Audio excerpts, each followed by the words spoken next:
بسم اللہ الرحمن الرحیم۔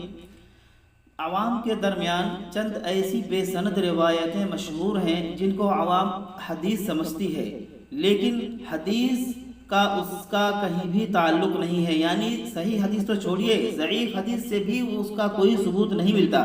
اس لیے کان کھول کر سننے والی بات ہے، ہم غور سے سنیں کہ کہیں ایسا تو نہیں کہ اس حدیث پر ہمارا عمل ہے، اس لیے سننے کی کوشش کریں۔ نمبر 1، مسجد میں بال کا ہونا ایسا ہی ہے جیسے کہ مردار گدھے کا ہونا، اس لیے مسجد سے بال کا نکالنا ایسا ہی ہے جیسا کہ مردار گدھے کا مسجد سے باہر نکالنا۔ اس کو ہمارے نبی محمد صلی اللہ علیہ وسلم کی طرف منسوب کیا جا رہا ہے، حالانکہ یہ احادیث نہیں ہے۔ اسی طریقے سے نمبر 2، ایک صحابی کی چہرے پر داڑھی کا صرف ایک ہی بال تھا، انہوں نے اتفاقاً اس بال کو کٹوا لیا، تو اللہ کے نبی حضرت محمد صلی اللہ علیہ وسلم نے ان سے پوچھا تم نے وہ بال کیوں کٹوا لیا؟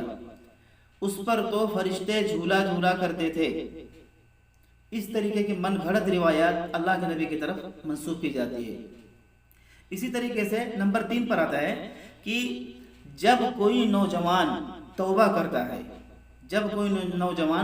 کرتا ہے تو مشرق سے لے کر کے مغرب تک جتنے بھی قبرستان ہیں، اللہ رب العزت تمام قبرستانوں سے عذاب کو ہٹا لیتا ہے 40 دن کے لیے۔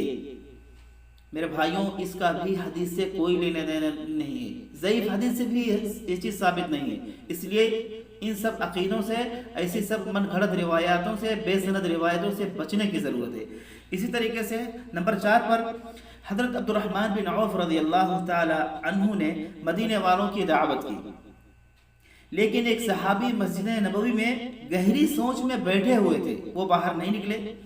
تو حضور اقدس صلی اللہ علیہ وسلم نے جا کر ان سے پوچھا کہ تم یہاں پر کیوں بیٹھے ہو؟ تو اس پر انہوں نے کہا کہ میں اسی فکر میں یہاں پر بیٹھا ہوں کہ کس طرح آپ کا ایک ایک امتی جہنم سے بچ کر جنت میں جانے والا بن جائے۔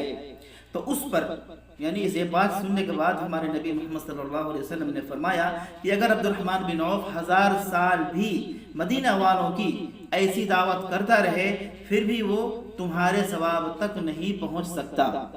یہ بھی من گھڑت روایات ہے، موضوع روایات ہے، بے سند روایات ہے۔